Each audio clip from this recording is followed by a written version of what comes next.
بسم الله الرحمن الرحيم نحمده ونصلي على رسوله الكريم أما بعد فأعوذ بالله من الشيطان الرجيم بسم الله الرحمن الرحيم ما اتخذ صاحبة ولا ولدا صدق اللہ العظیم۔ محترم بزرگوں اور دوستوں، ہم مسلمان ہیں، ہم سب مسلمان ہیں، اور اللہ کا جتنا شکر ادا کریں کم ہے کہ اللہ رب العزت نے ہم کو کلمے کی دولت سے نوازا ہے۔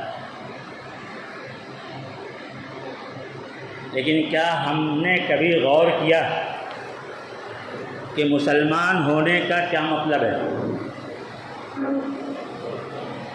اسلام کے کیا معنی ہیں؟ اسلام کے معنی اپنے کو سپرد کر دینے کے ہیں، اپنے کو حوالے کر دینے کے۔ ہم غور کریں کہ ہم نے آج تک اپنے آپ کو 100% اللہ کے حوالے کیا ہے؟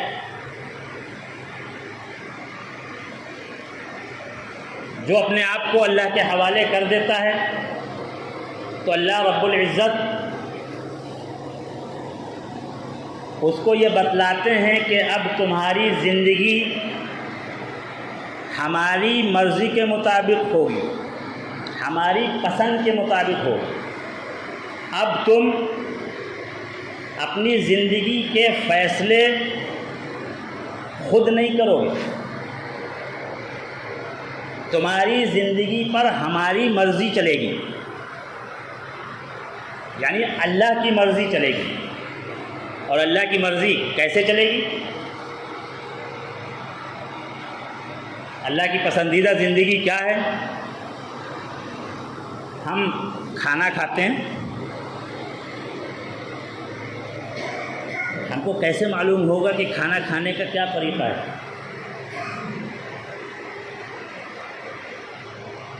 انسان اللہ کی نقل تو نہیں کر سکتا، اللہ تو کھاتے نہیں، وَهُوَ يُطْعِمُ وَلَا يُطْعَمُ۔ اللہ کھلاتے ہیں، خود کھاتے نہیں ہیں۔ ہم کپڑے پہنتے ہیں، کیسے پہنیں؟ ہم آرام کرتے ہیں، کیسے آرام کریں؟ اللہ رب العزت تو آرام کرتے نہیں۔ لا تأخذه سنة ولا نوم۔ اللہ تبارک و تعالیٰ کو نہ نیند آتی ہے نہ اونگ آتی ہے۔ ہم کو شادی کرنا ہے، کیسے کریں شادی؟ اللہ رب العزت کے تو بیوی بچے ہیں نہیں۔ مَا اتَّخَذَ صَاحِبَةً وَلَا وَلَدًا، نہ اللہ کے کوئی بیوی ہے نہ اللہ کے کوئی بچے ہیں، تو ہم شادی کیسے کریں؟ اپنے بچوں کی پرورش کیسے کریں؟ گھر بار کیسے چلائیں؟ ہم کو تجارت کرنی، کیسے تجارت کریں؟ اللہ رب العزت تو تجارت کرتے نہیں۔ تو اللہ تبارک و تعالی نے ہم کو ایک مکمل نمونہ عطا فرمایا ہے، اور وہ کون ہیں؟ وہ ہیں حضرت محمد صلی اللہ علیہ وسلم۔ پچھلے انبیاء کرام بھی اپنی امتوں کے لیے نمونہ ہوتے تھے، لیکن ان کا وقت گزر گیا۔ اب تمام انبیاء کرام کے امام اور سردار ہیں قیامت تک کے لیے حضرت محمد صلی اللہ علیہ وسلم۔ اب ہم مسلمان ہیں، کلمہ پڑھا ہے، تو ہمارا سب سے بڑا فریضہ یہ ہے کہ ہماری پوری زندگی حضرت محمد صلی اللہ علیہ وسلم کے طریقے پر ہو، اس کے مطابق بنائیں۔ اس زندگی کے اندر کچھ چیزیں اختیاری ہیں اور کچھ چیزیں بے اختیاری ہیں۔ مثلا حضور اکرم صلی اللہ تعالیٰ علیہ وسلم کی عمر 63 برس، یہ ہمارے اختیار میں نہیں کہ ہم بھی 63 برس کے ہی ہوں، کچھ کم بھی ہو سکتی ہے، زیادہ بھی ہو سکتی ہے، لیکن رسول اکرم صلی اللہ تعالیٰ علیہ وسلم نے اس 63 برس کے اندر جو کیا ہے، ہم اپنے وقت پر وہ کر سکتے ہیں، یہ ہمارے اختیار میں۔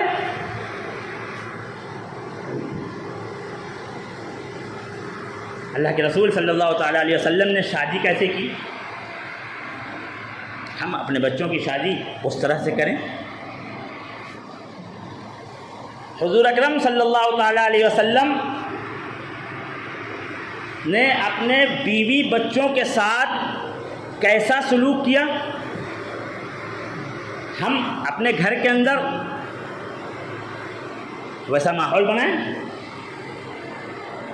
حضور اکرم صلی اللہ تعالیٰ علیہ وسلم کے اخلاق، آپ کی عادتیں، آپ کے اطوار، آپ کے طریقے، آپ کیسے سوتے تھے، کیسے اٹھتے تھے، آپ کا کھانا، آپ کا پینا، آپ کا اٹھنا بیٹھنا، آپ کا دوستوں کے ساتھ معاملہ، آپ کا دشمنوں کے ساتھ معاملہ، ظلم کرنے والوں کو دعائیں دینا، ناانصافی کرنے والوں کے ساتھ بھلائی کا معاملہ کرنا، تکلیف پہنچانے والوں کے ساتھ خیر خواہی کا معاملہ کرنا۔ اور خیر خواہی، کیسی خیر خواہی؟ اللہ اکبر! خیر خواہی کی انتہا ہے۔ حضرت وحشی رضی اللہ تعالی عنہ کا نام سب نے سنا ہے۔ یہ غلام تھے، نیزے بازی کے اندر بہت ماہر تھے۔ وحشی کا نشانہ کبھی چوکتا نہیں تھا۔ غلام تھے، آزادی کے لیے، اپنی آزادی کی خاطر اور انعام حاصل کرنے کے لیے رسول اکرم صلی اللہ تعالیٰ علیہ وسلم کے سگے چچا سید الشہداء اسد اللہ و اسد رسولہ حضرت حمزہ رضی اللہ تعالیٰ عنہ پر حملہ کیا تھا اور وہ شہید ہو گئے تھے۔ اللہ کے رسول صلی اللہ علیہ وسلم کے دل کو بہت دکھ ہوا تھا، بہت دکھ ہوا تھا رسول اکرم صلی اللہ علیہ وسلم، غم کے پہاڑ ٹوٹ گئے تھے۔ یہ حضرت وحشی بہت دنوں تک چھپتے چھپاتے رہے، بچتے بچاتے رہے۔ آخر میں اللہ تبارک و تعالی نے ان پر بھی رحم فرمایا اور ان پر خاص کرم فرمایا۔ یہ حاضر خدمت ہوئے، اللہ کے رسول صلی اللہ تعالیٰ علیہ وسلم کے پاس آ کر کے کلمہ پڑھا، ایمان قبول کیا۔ حضور اکرم صلی اللہ تعالیٰ علیہ وسلم نے جب وحشی کو دیکھا تو پوچھا، تم وحشی ابن حرب ہو؟ نظریں جھکا کر کے حضرت وحشی نے کہا، ہاں، میرے چچا کو تم نے مارا تھا؟ باپ جیسے چچا کا قاتل سامنے بیٹھا ہوا ہے، اس سے سوال و جواب ہو رہے ہیں، میرے چچا کو تم نے مارا تھا؟ جی حضور، یہ غلطی مجھ سے ہی ہوئی تھی۔ اچھا وحشی، ایک مرتبہ تفصیل سے مجھے بتاؤ، تم نے کیسے مارا تھا میرے چچا کو؟ حضرت وحشی حکم کے پابند ہیں، انہوں نے بتانا شروع کیا تفصیل کے ساتھ۔ یا رسول اللہ صلی اللہ علیہ وسلم، میں نے ایسے مورچہ سنبھالا، میں نے ایسے نشانہ لیا، پھر میں نے ایسے حملہ کیا۔ حضرت وحشی بتا رہے ہیں، رسول اکرم صلی اللہ تعالیٰ علیہ وسلم سن رہے ہیں اور زار و قطار آنسو بہ رہے ہیں۔ حضرت حمزہ حضور اکرم صلی اللہ تعالیٰ علیہ وسلم کے صرف چچا نہیں ہیں، وہ چچا بھی ہیں، عمر میں تھوڑے بڑے ہیں تو بچپن کے دوست بھی ہیں، جانثار بھی ہیں، اللہ اور اللہ کے رسول کے لیے اپنی جان قربان کر دی۔ حضور اکرم صلی اللہ تعالیٰ علیہ وسلم نے ارشاد فرمایا، وحشی اب کوشش کرنا کہ میری نظروں کے سامنے نہ ہو، معاف کر دیا تھا۔ اس کے بعد یہ فرمایا کہ وحشی اب کوشش کرنا کہ میری نظروں کے سامنے نہ آئے۔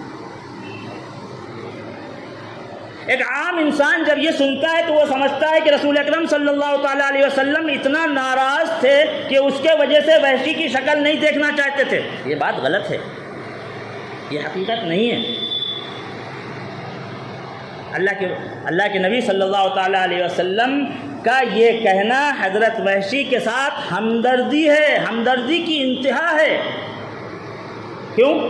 اللہ کے رسول صلی اللہ تعالیٰ علیہ وسلم کو معلوم ہے کہ انہوں نے یہ تائب ہو گئے ہیں، توبہ کر لیا ہے، اب ان پر اللہ کی رحمتیں نازل ہوں، یہ عبادتیں کریں گے، یہ ایک اچھے انسان بنیں گے، ایمان ان کے اندر پختہ ہوگا، ان کے اوپر آسمان سے رحمتیں نازل ہوں گی، صحابی کا درجہ ہے۔ تو یہ منع کرنا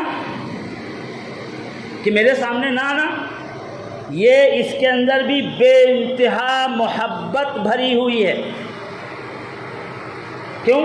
حضرت وحشی جب حضور کے سامنے آئیں گے، حضور اکرم صلی اللہ تعالیٰ علیہ وسلم ان کو دیکھیں گے تو چچا یاد آ جائیں گے، اور جب چچا یاد آ جائیں گے تو دل میں غم ہوگا، نبی کے دل میں غم ہوگا، تو جس کی وجہ سے ہوگا اس کے اوپر آسمان سے نازل ہونے والی رحمتیں معطل ہو جائیں گی، روک دی جائیں گی۔ رسول اکرم صلی اللہ تعالیٰ علیہ وسلم کسی امتی کے لیے رحمتیں بند کر دی جائیں، یہ قطعی نہیں چاہتے تھے میرے امتی کا نقصان نہ ہو۔ اللہ،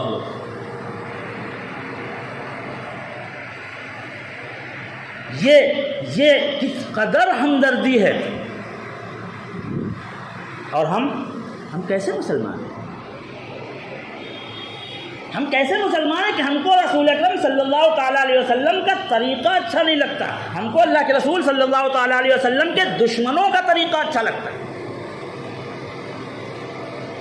ہم کو حضور پاک صلی اللہ تعالیٰ علیہ وسلم کا چہرہ اچھا نہیں لگتا، ہم کو حضور پاک صلی اللہ تعالیٰ علیہ وسلم کے دشمنوں کا چہرہ اچھا لگتا ہے۔ کل ہمارا سامنا بھی ہوگا، حوض کوثر پہ ہمارا سامنا ہوگا، اور جس کا سامنا نہیں ہوگا اس کا انجام برا ہوگا۔ ہم یہ چہرے لے کر کے جائیں گے رسول اکرم صلی اللہ تعالیٰ علیہ وسلم کے پاس؟ مدینے میں کسی منافق کی بھی ہمت نہیں تھی کہ وہ چہرہ صاف کر کے رسول اکرم صلی اللہ تعالیٰ علیہ وسلم کے پاس جائے۔ جو علی الاعلان دشمنی پر آمادہ تھے ان کو ہٹا دیجئے، لیکن جن کے بارے میں سارے لوگ جانتے تھے کہ یہ منافق ہیں لیکن وہ مسجد میں آتے تھے، نماز پڑھتے تھے، ان کی بھی یہ ہمت نہیں تھی۔ ہم کو اللہ کے رسول صلی اللہ تعالیٰ علیہ وسلم کا سامنا کرنا ہے، ایسے محبت کرنے والے آقا، ایسی ہمدردی کرنے والے آقا جو حضرت وحشی پر اللہ کی رحمتیں بند نہ ہو جائے، اس لیے ان کو یہ حکم دے رہے کہ میرے سامنے نہ آنا۔ ہم اپنا جائزہ لیں، ہم غور کریں، ہم کس طریقے پر چل رہے ہیں۔ ہم اللہ کے رسول صلی اللہ تعالیٰ علیہ وسلم سے محبت کے نعرے چاہے جتنے لگائیں، دعوے چاہے جتنے کریں، کیا ہماری زندگی رسول اکرم صلی اللہ تعالیٰ علیہ وسلم کی سنتوں پر ہے؟ کیا ہمارے چہرے ایسے ہیں؟ کیا ہمارا لباس ایسا ہے؟ میرے دوستو، یہ چھوٹی چھوٹی سی باتیں ہیں، بہت مختصر باتیں میں نے آپ کے سامنے عرض کی ہے۔ میری درخواست ہے آپ سے، رات میں جب سوئیے گا تو ایک مرتبہ ان باتوں کو ضرور سوچیے گا۔ وآخر دعوانا الحمدللہ رب العالمین۔